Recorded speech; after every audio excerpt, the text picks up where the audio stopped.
Edu wala nang nagawa Bianzi nag-final desisyon na at hindi na magbabago ang kanyang isip.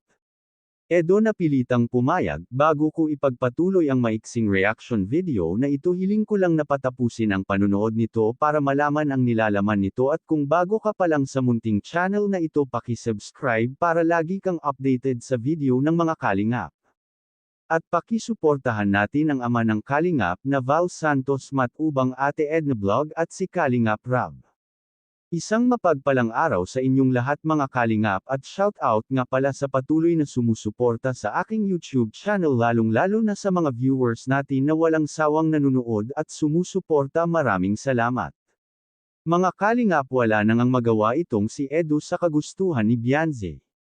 Dahil huli na nang malaman niya ang tungkol sa gagawin ni Bianzi. Hindi talaga sang-ayon si Edu sa pagsali ni Bianzi bilang muse sa barangay nito.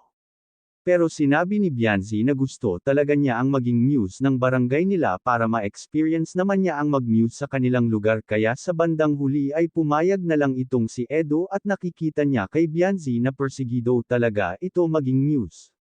Edo pinag-iingat nga itong si Bianzi sa mga basketball player huwag daw itong masyadong lumapit at makipag-usap.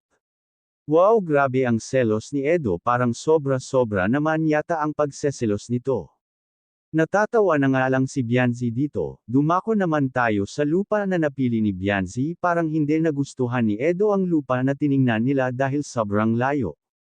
Sinabi pa ni Edo na mahihirapan siya maghatid sundo sa dalaga at sobrang layo, paano kung mag-aral na ito sa daet napakalayo daw nito. Ang gusto mangyari ni Edo ay malapit sa daet ang bibilhin na lupa at malapit sa kalsada para nga sa tinatayo nilang tindahan.